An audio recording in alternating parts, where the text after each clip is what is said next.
हमारे नौजवान और होनहार यशु, हमारे सीनियर साथी डीडीसी डोंगरी ठाकुर रमेश्वर सिंह जी,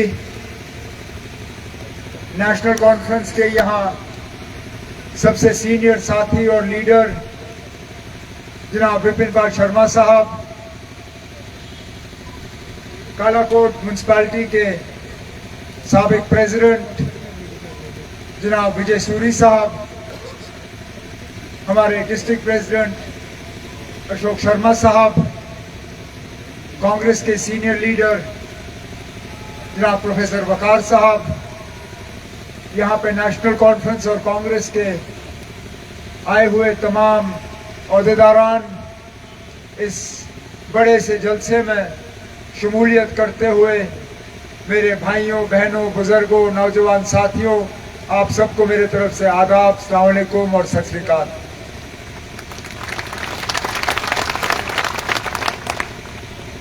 कभी कभी यकीन नहीं होता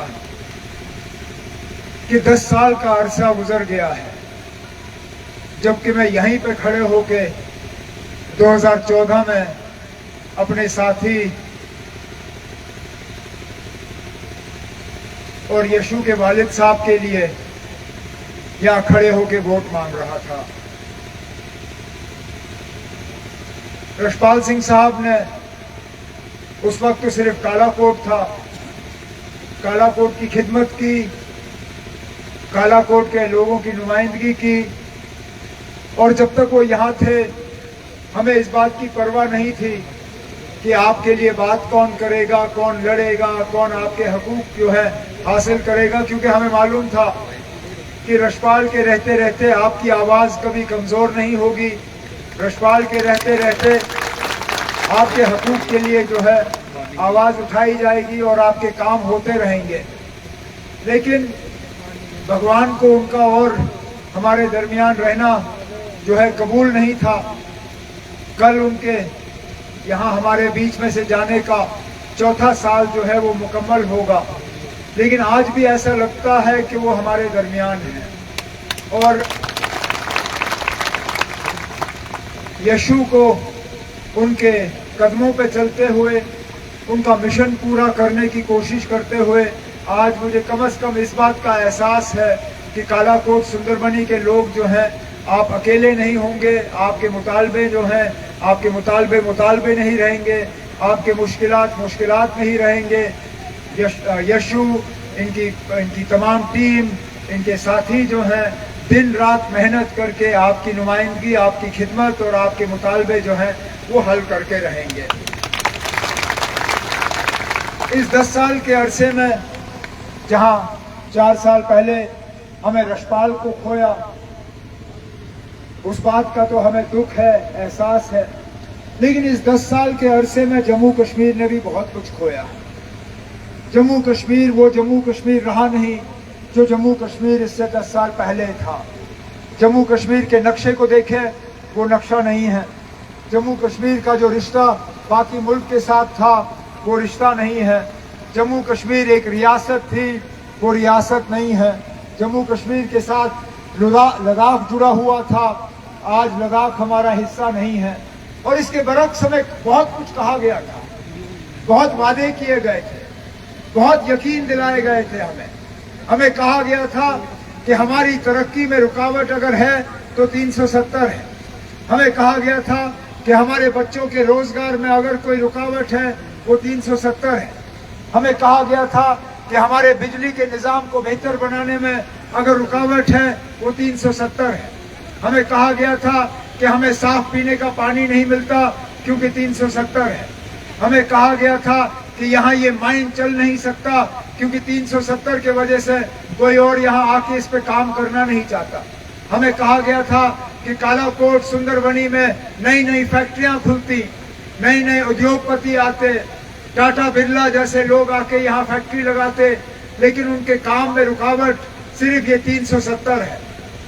5 अगस्त 2019 को आखिरकार बीजेपी ने यहाँ से 370 हटाया। चलिए किया, लेकिन उसके बाद जम्मू कश्मीर के लोगों को क्या हासिल हुआ, क्या मिला?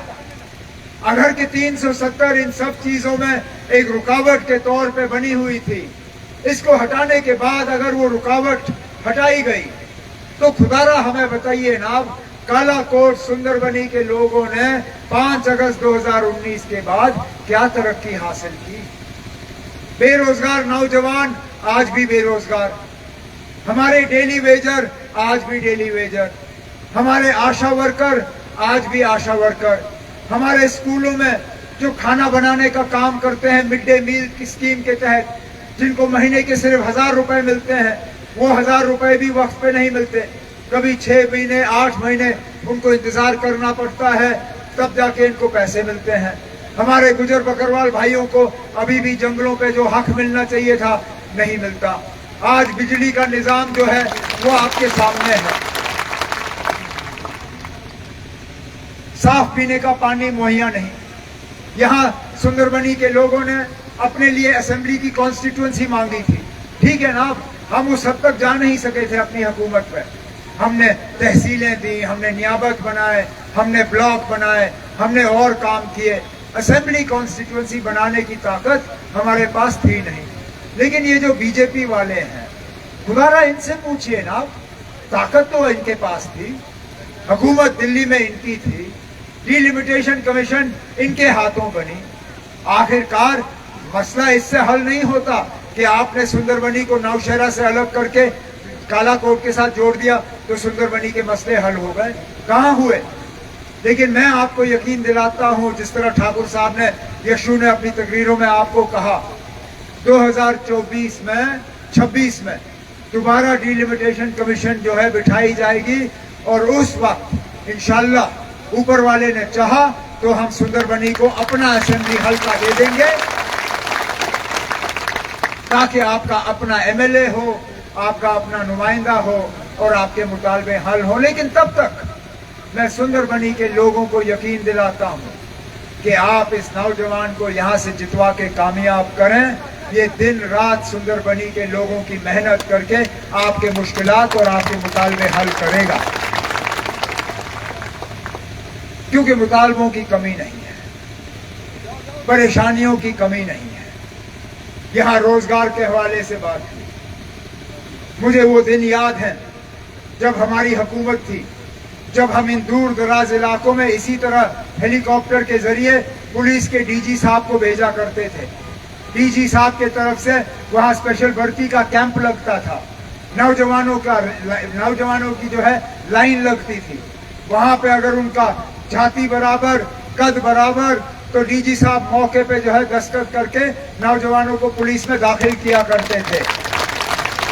आज 10 साल का अरसा हो गया, बताएं मुझे जनाब, कालाकोट सुंदरबनी में कहीं पे डीजी साहब की तरफ से रिक्रूटमेंट का सिलसिला रहा?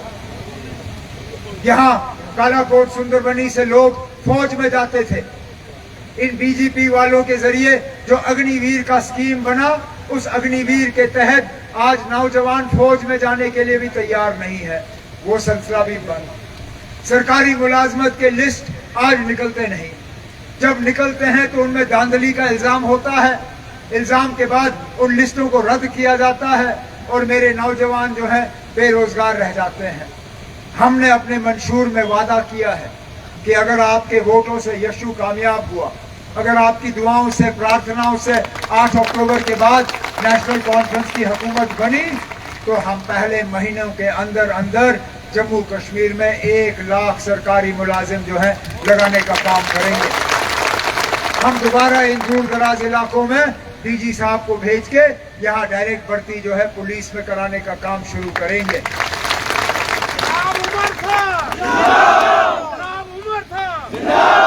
यहाँ तालीम के हवाले से बात हुई, अरे वो दौर था जब विरासत में हमें शेख मोहम्मद अब्दुल्ला ने यहाँ के बच्चों बच्चियों के लिए मुफ्त तालीम का निज़ाम रखा था। स्कूल से लेके यूनिवर्सिटी तक हमारे बच्चे बच्चियां जो है मुफ्त तालीम हासिल करते थे। इन बीजेपी वालों ने पिछले 10 साल के अरसे में इसको तहस नहस किया। हमने अपने मंशूर में अपने बच्चों से, अपने बेटियों से वादा किया है कि हमारी हुकूमत आई तो हम स्कूल से लेके यूनिवर्सिटी तक दोबारा बच्चों को मुफ्त तालीम फराहम करना शुरू करेंगे। इसी तरह बिजली को लेके आपकी शिकायतें रहती हैं कि बिजली का निज़ाम खराब है।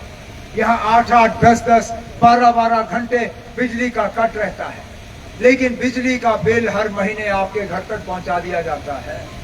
और जब ठाकुर यशपाल सिंह साहब मेरे साथ थे, जब वो आपके एमएलए थे, जब वो यहाँ किसान बोर्ड के चेयरमैन थे, उस वक्त बिजली के बिल 200, 250, 300 रुपए से ज्यादा महीने का बिजली का बिल होता नहीं था।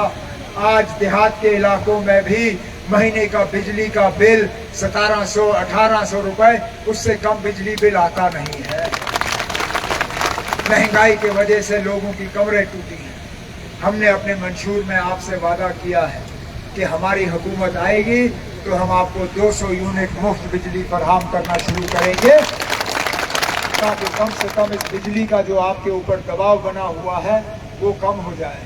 इसी तरह हमने आपसे वादा किया है कि हमारी हुकूमत आएगी तो हम आपको साल में 12 गैस सिलेंडर मुफ्त फराहम करना शुरू करेंगे, ताकि आपके घर में चूल्हे जले।